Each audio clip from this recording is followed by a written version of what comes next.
こんにちは、ハリケーンフットボールです。今回の教材は、リバプールの遠藤航に関する動画です。リバプールは、チャンピオンズリーグのグループステージの第8節で、アゼルバイジャンのカラバフ FK と対戦し、6対0で圧勝しました。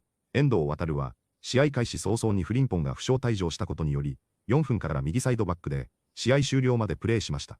最初は安全にプレーしているようにも少し見えましたが、特に後半に入ってからは、高い位置からの積極的なハイプレスや、攻撃でも高い位置に入っていき、積極的にプレーに絡んでいく場面も見られました。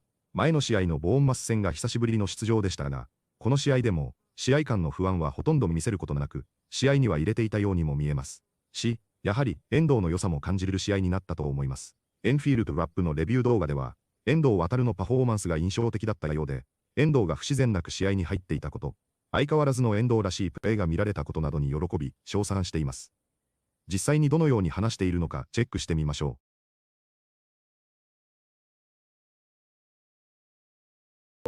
Yeah, it felt like a bit of a throwback. I was saying to Phil before we started recording, you know, football is such a huge part of our lives and such a huge part of our enjoyment, and I haven't felt that level of enjoyment and that level of fun.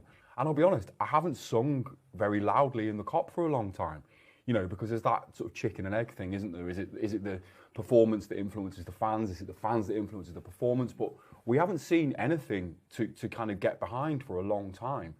And the second half performance last night, just delightful. In so many ways, delighted for the clean sheet, delighted for the players who had, you know, playing out of position. You know, Gravenberch, for example, thought he was fantastic at centre-back. Endo coming on and doing loads of really good Endo stuff. The goals, the Ekatike goal, I mean, those two touches and that finish, the fucking pace on them, man. Yeah. Good Lord, there's loads of reasons. As you say, you know, we don't want any false dawns here, but if we can just carry, I didn't say that. I want all false dawns. but if we can carry that second half performance forward, I disagree slightly with Andy. I don't think we started particularly well. I thought the first half was a bit dull, and I think we were falling into that trap that we've been in certainly a number of games this season, where like there's no defensive press. We're just sort of stood around waiting for something to happen instead of controlling the narrative and making it happen and seizing the game, which is what you should be doing at Anfield. But second half, it was night and day, and it's I guess it's a question around whether it was them kind of fading as we started to bully them, because we did start to bully them from about the 60th minute, or whether it was our performance that justified the result. But yeah, ultimately, just fantastic.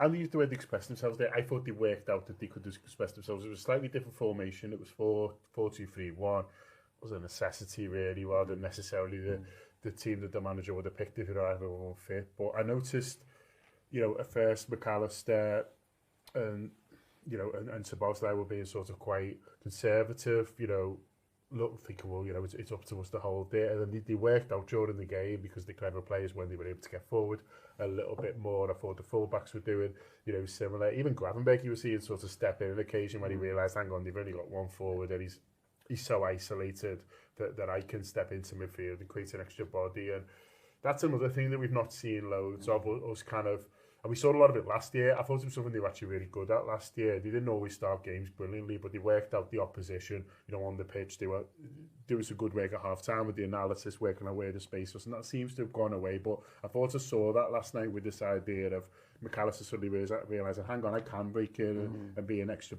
body because the space is there, and that's how we're going to hurt them. And the confidence to do that was a good thing. Yeah, you used the word conservative there, and I think that's the right word for how we've approached a lot of the games this season, where that risk reward that Andy mentions, that needle's fallen far too far into the risk section, and it's just felt really conservative. It's felt really, really slow, and so there was a couple of times last night where ordinarily they would have passed backward, they would have turned and passed backward, or played it safe, or calmed everything down.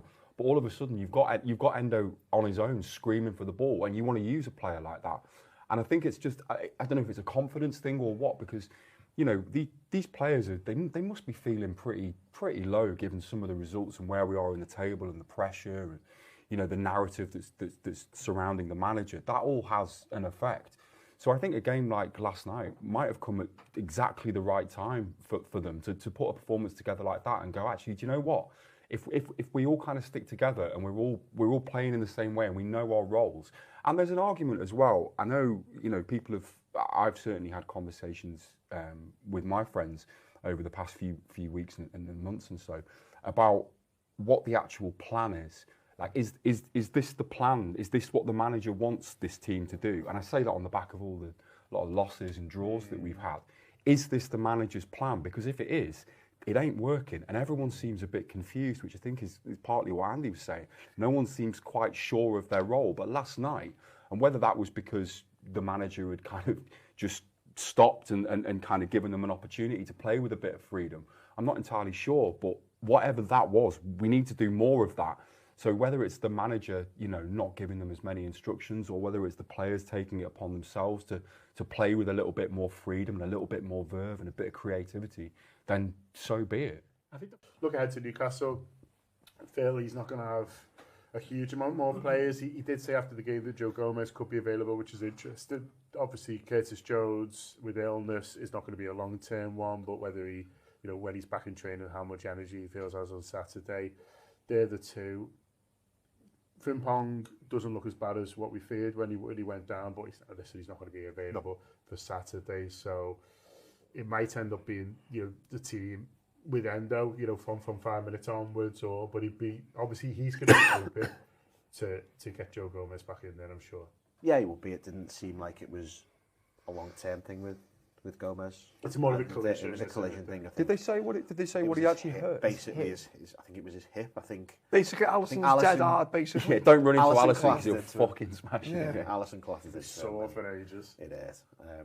Yeah, so he's not going to be a million miles away, and hopefully he's back. I mean, the thing with Carter is he's not actually injured, is he? We don't obviously can take as much time as he wants and needs, but he might have woken up this morning and gone, I want to play football and stuff. Yeah. And you don't know, and he's not injured, so it's not.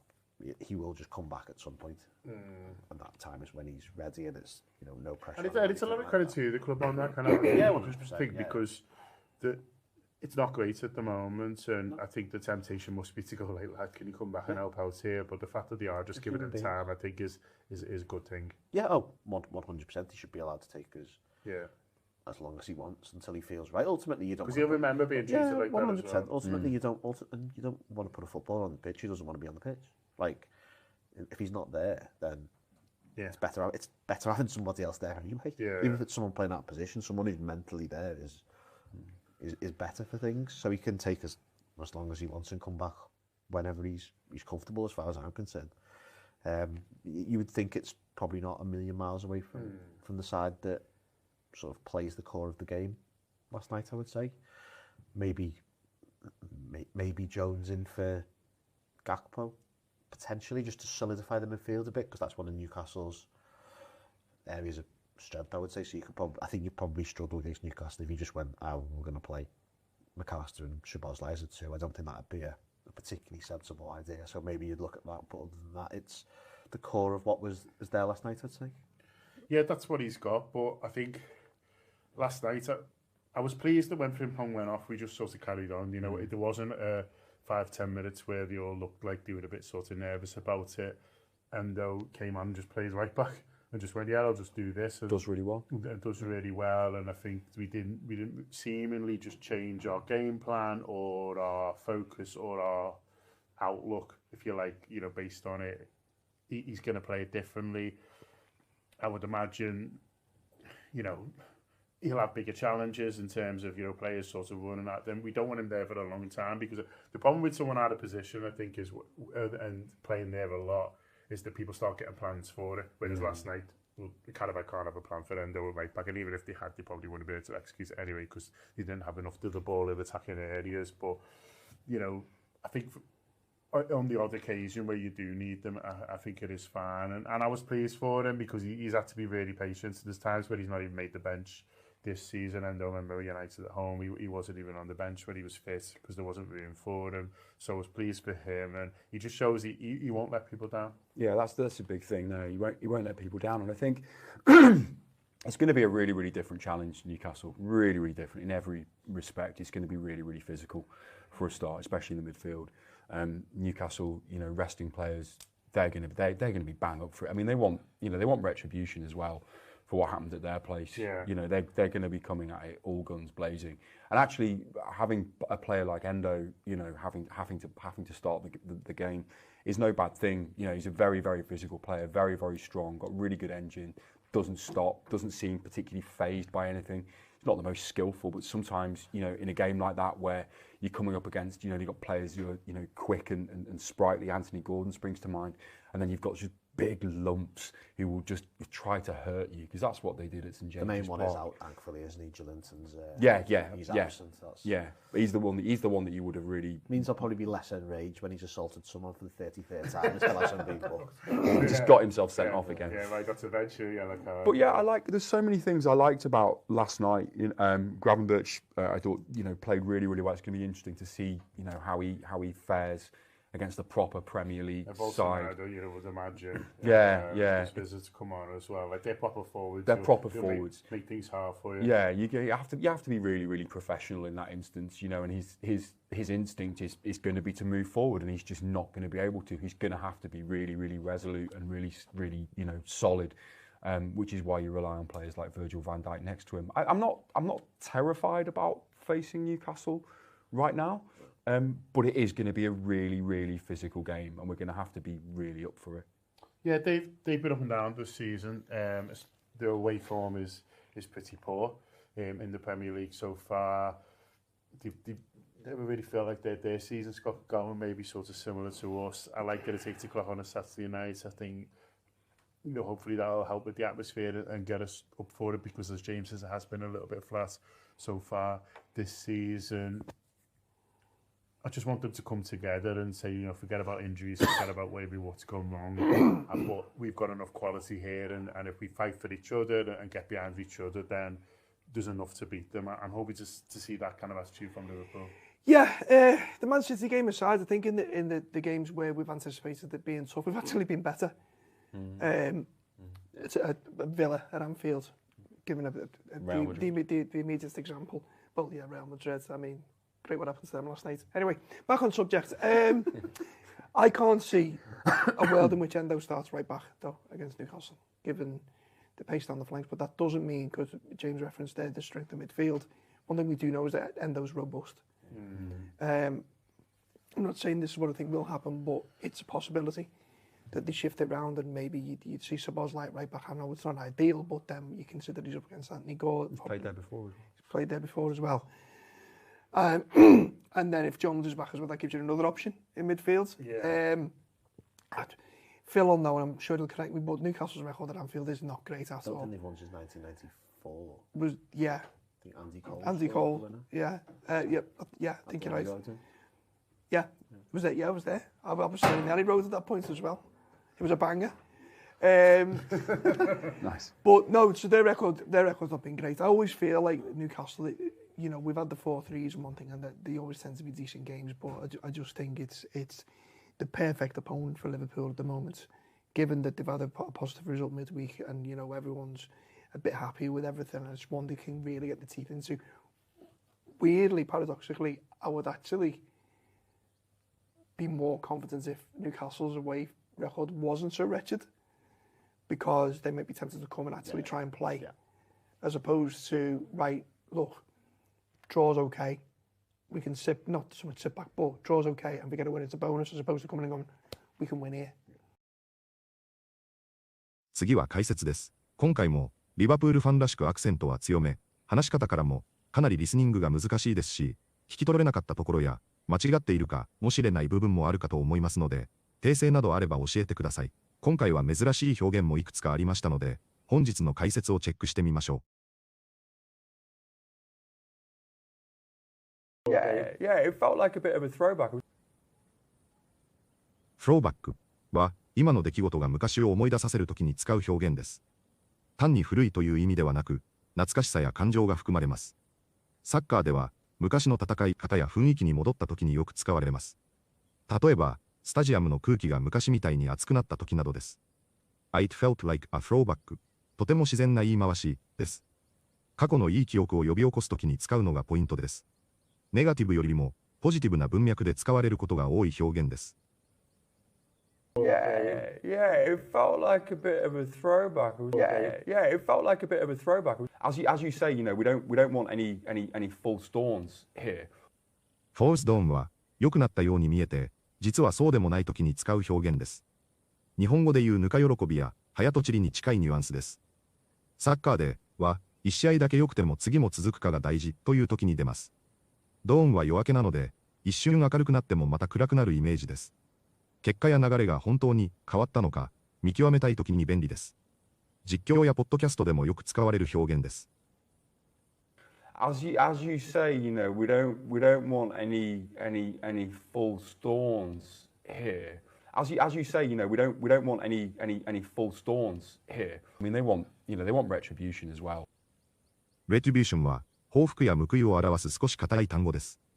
日常会話よりもニュースや解説で見かけることが多いです。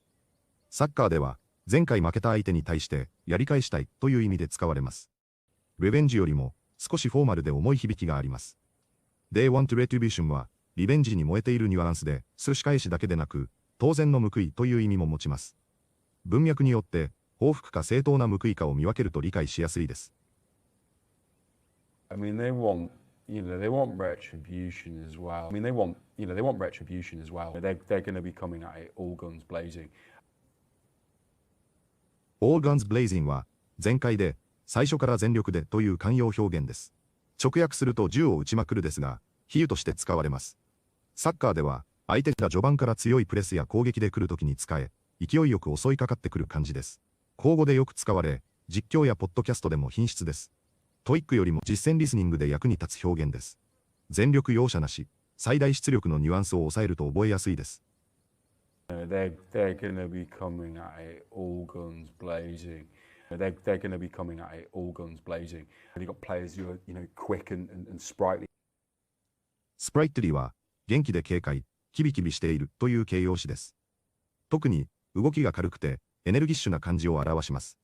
サッカーでは機敏な選手を説話するときに使えます。スピードだけでなく、身のこなしの軽さや反応の良さも含みます。年齢の割に動きが良い人にもよく使われます。フォーマルすぎず、記事や会話で自然に出てきます。軽快、機敏、生き生きのニュアンスを覚えると使いやすいです。And you've got players who are, quick and sprightly. And you've got players who are, quick and sprightly. Anthony Gordon springs to mind. スプリントマインドは、パッと思い浮かぶという表現です。ゆっくり考えるのではなく、自然に頭に浮かぶ感じです。サッカー解説では、例として選手名を挙げる時によく使われます。スプリングは跳ねるなので、考えがポンと出てくるイメージです。思い出そうと頑張らなくても、勝手に出てくる感じを表します。話でも記事でも出るので、覚えると理解が早くなります。The Anthony Gordon springs to mind. The Anthony Gordon springs to mind. Means I'll probably be less enraged.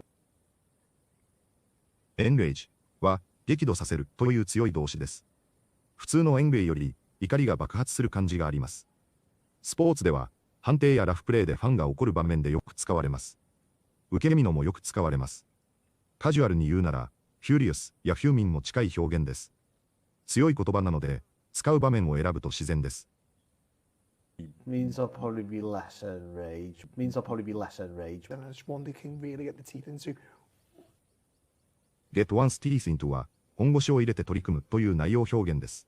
直訳は歯を立てて噛みつくで比喩的に使われます。簡単すぎるものではなく、やりがいがある対象に使うのが自然です。サッカーでは相手にガツンと入っていける、戦いがいがあるという意味になります。仕事でもプロジェクトやプログラムに対してよく使えます。集中して取り組む、食らいつくのニュアンスを覚えると便利です。Then it's one they can really get the teeth into. Then it's one they can really get the teeth into. If Newcastle's away record wasn't so wretched. wretched は状態がとても悪いことを強く表す形容詞です。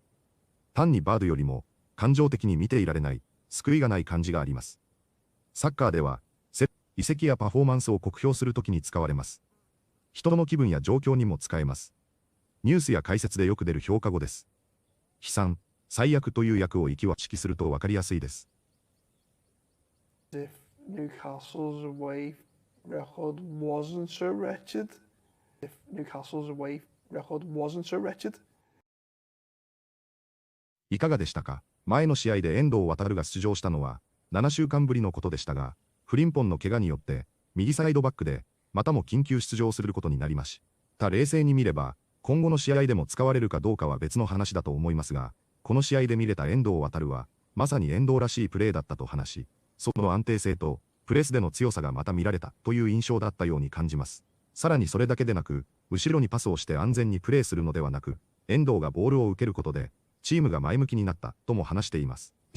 確かに6対0という一方的な試合だったこともあるとは思いますが、遠藤が入ったことによって、ボールを受けたり、ポジショニングによってバランスを生み、ハイプレスによりチームの士気を上げ、スタジアム全体も久しぶりの熱気を感じるようなものだったのかなと想像すると、遠藤航が入った効果が、そういう部分にも現れていたのではないかと、少しひいき目に感じたいところです。次の試合には、もう出番がないポジションに戻る可能性もありますが、ジョー・ゴメス・コナテ、カーティス・ジョーンズなど、少し不確定要素もあるので出場機会があれば、また変わらない遠藤らしいプレーを見せてほしいと思います。本日もご視聴いただきありがとうございました。またすぐにお会いしましょう。